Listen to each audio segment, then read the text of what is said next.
जलती हुई लकड़ी के प्रहार से वो असहाय कुतिया तड़प उठी। उसकी आंखों से आंसू नहीं, मानो रक्त बह रहा था। उसका शरीर कांप रहा था, लेकिन उसके भीतर की ममता अभी भी जीवित थी।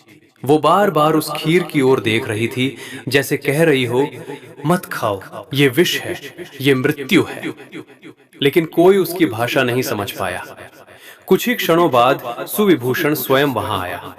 उसने देखा, खीर बिखरी हुई है, कुतिया घायल है और उसकी पत्नी क्रोध में कांप रही है। उसने कठोर स्वर में पूछा, ये सब क्या हुआ? पत्नी ने क्रोध से कहा, इस अपवित्र कुतिया ने पितरों के लिए बनाई गई खीर को जूठा कर दिया। सुविभूषण का चेहरा क्रोध से लाल हो गया। उसने बिना कुछ सोचे उस कुतिया को लाठी से मारना शुरू कर दिया। हर प्रहार के साथ वो कुतिया करहाती रही, लेकिन उसने भागने की कोशिश नहीं की। क्यों? क्योंकि वो जानती थी, जिसे वो बचा रही है वही उसे मार रहा है। कर्म का चक्र और सत्य का उद्घाटन उसी समय आकाश में एक अद्भुत घटना घटी। अचानक तेज प्रकाश हुआ और वहां एक दिव्य ऋषि प्रकट हुए। उनकी आंखों में करुणा थी, लेकिन मुख पर कठोर सत्य। उन्होंने ऊंचे स्वर में कहा, रुको सुविभूषण। सभी स्तब्ध रह गए। ऋषि बोले, जिसे तुम मार रहे हो वो कोई साधारण कुतिया नहीं, वो तुम्हारी माता है। ये सुनते ही सुविभूषण के हाथ से लाठी गिर गई। उसका शरीर कांपने लगा। क्या ये मेरी माता? ऋषि ने कहा, हाँ, और वो बैल जिसे तुम रोज खेत में जोतते हो वो तुम्हारे पिता है। ये सुनकर सुविभूषण जमीन पर गिर पड़ा। उसकी आंखों से आंसू बहने लगे। हे प्रभु, ये क्या लीला है? पिछले जन्म का पाप, ऋषि ने शांत स्वर में कहा, ये सब तुम्हारे माता पिता के एक कर्म का परिणाम है। फिर उन्होंने पूरी कथा सुनाई। कैसे सुशीला ने रजस्वला अवस्था में यज्ञ किया, कैसे उसने नियमों का उल्लंघन किया और कैसे वो कर्म उनके अगले जन्म का कारण बना। सुविभूषण फूट फूट कर रोने लगा। वो कुतिया के पास गया, उसके घावों पर हाथ रखा और रोते हुए बोला, माँ, मुझे माफ कर दो, मैंने तुम्हें पहचाना नहीं। उस कुतिया की आंखों में शांति आ गई, जैसे उसका उद्देश्य पूरा हो गया हो।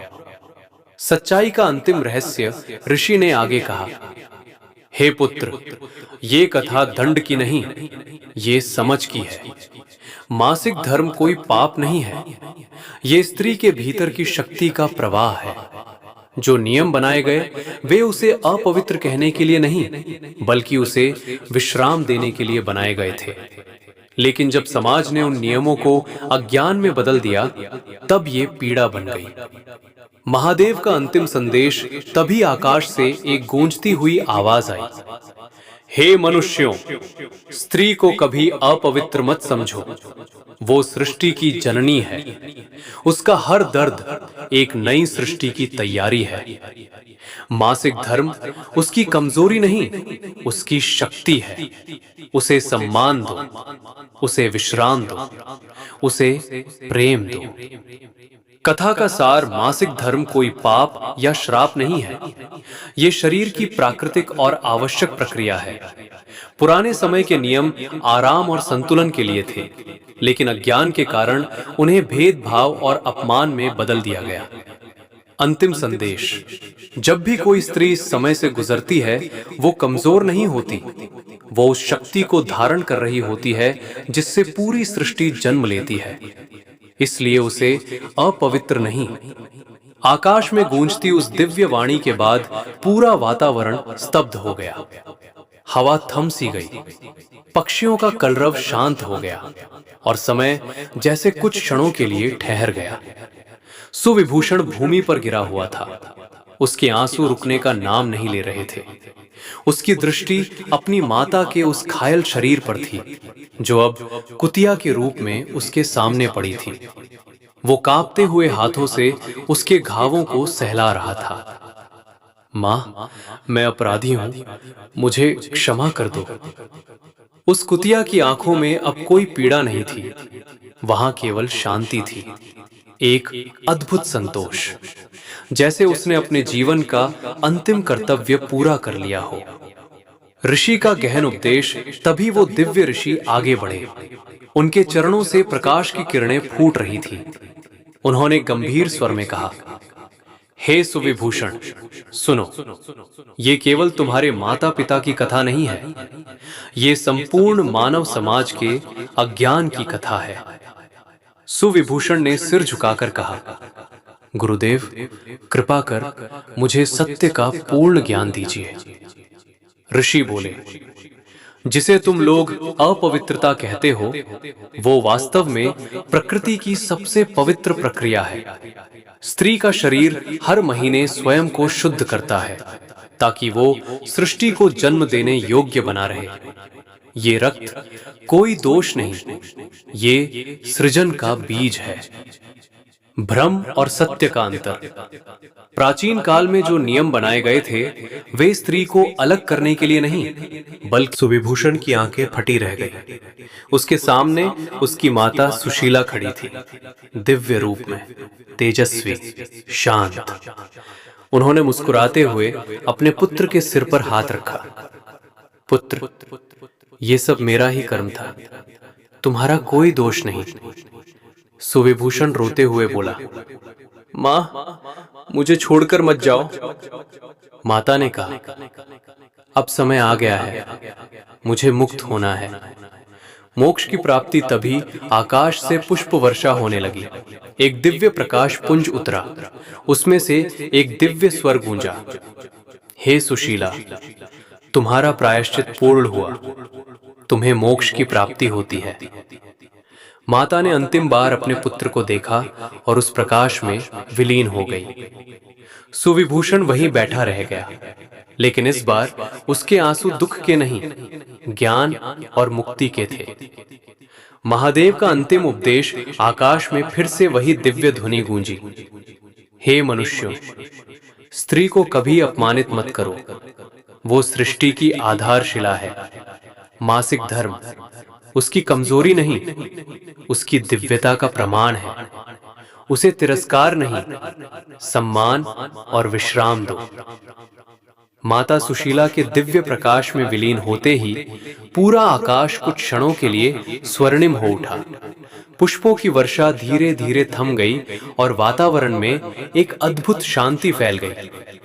परंतु इस शांति के भीतर सुविभूषण के हृदय में एक तूफान उठ चुका था। अंदर का परिवर्तन वो उसी स्थान पर बैठा था, पर अब वो पहले जैसा नहीं था। उसकी आंखों में अब केवल आंसू नहीं थे, वहां जागृति थी, सत्य था और एक संकल्प था। उसने आकाश की ओर देखकर कहा, हे देवाधिदेव महादेव, आज आपने मेरी आंखें खोल दी। अब मैं इस अज्ञान को इस संसार में और नहीं रहने दूंगा। संकल्प की अग्नि अगले ही दिन से सुविभूषण का जीवन पूरी तरह बदल गया। जहां पहले वो केवल वेदों का ज्ञाता था, अब वो सत्य का प्रचारक बन चुका था। वो गांव-गांव, नगर-नगर जाने लगा, लोगों को इकट्ठा करता और उनसे कहता, स्त्री को अपवित्र मत कहो। जिसे तुम अशुद्ध समझते हो, वही सृष्टि का सबसे पवित्र रहस्य है। समाज का विरोध, लेकिन सत्य का मार्ग कभी आसान नहीं होता। लोगों ने उसका मजाक उड़ाया, कुछ ने उसे पागल कहा, कुछ ने कहा यह धर्म के विरुद्ध बोल रहा है। एक दिन गांव के कुछ विद्वान ब्राह्मण उसके पास आए और बोले, सुविभूषण, तुम शास्त्रों के विरुद्ध क्यों जा रहे हो?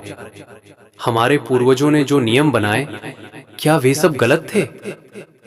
सत्य का उत्तर सुविभूषण शांत स्वर में बोला, नियम गलत नहीं थे, उनकी समझ गलत हो गई है। जो नियम स्त्री को विश्राम देने के लिए बने थे, उन्हें हमने बंधन बना दिया। जो नियम उसकी रक्षा के लिए थे, उन्हें हमने अपमान में बदल दिया। उसकी वाणी में इतना सत्य था कि कुछ लोग सोच में पड़ गए। एक चमत्कारी घटना उसी समय गांव में एक घटना घटी। एक स्त्री जो मासिक धर्म के दौरान थी, उसे मंदिर में प्रवेश करने से रोक दिया गया। वो रो रही थी। क्या मैं इतनी अपवित्र हूं कि भगवान भी मुझे स्वीकार नहीं करेंगे? ये सुनकर सुविभूषण वहां पहुंचा। उसने उस स्त्री का हाथ पकड़ा और पूरे गांव के सामने मंदिर की ओर बढ़ने लगा। लोग चिल्लाने लगे, रुको, ये अधर्म है। महादेव की परीक्षा सुविभूषण ने मंदिर के द्वार पर खड़े होकर कहा, यदि स्त्री अपवित्र है तो आज महादेव स्वयं मुझे दंड दे, और यदि वो पवित्र है तो आज सत्य की जीत होगी। इतना कहकर वो उस स्त्री को लेकर मंदिर के भीतर प्रवेश कर गया। सभी की सांसें थम गईं। दिव्य संकेत कुछ क्षणों तक सब शांत रहा। फिर अचानक मंदिर के अंदर से घंटियां अपने आप बजने लगी। दीपक की लौ तेज हो गई और शिवलिंग पर रखा जल स्वयं ही उस स्त्री के चरणों की ओर बहने लगा। पूरा गांव स्तब्ध रह गया। सत्य की विजय सुविभूषण ने ऊंचे स्वर में कहा, देखो, महादेव ने स्वयं उत्तर दे दिया। स्त्री अपवित्र नहीं है, वो स्वयं शक्ति का स्वरूप है। लोगों की आंखों से आंसू बहने लगे। उन्होंने उस स्त्री से क्षमा मांगी और पहली बार उसे सम्मान के साथ मंदिर में पूजा करने दिया गया। नई शुरुआत उस दिन के बाद धीरे धीरे पूरा समाज बदलने लगा। स्त्रियों को अब उन दिनों में अपमान नहीं, विश्राम और सम्मान मिलने लगा। लोग समझ गए कि धर्म डर नहीं सिखाता, धर्म प्रेम और समझ सिखाता है। महादेव का अंतिम संदेश आकाश में फिर वही दिव्य वाणी गूंजी, हे मनुष्यों, जिस दिन तुमने स्त्री का सम्मान करना सीख लिया, उस दिन तुमने सच्चे धर्म को जान लिया। मासिक धर्म प्रकृति का वरदान है, उसे अपमान मत बनाओ।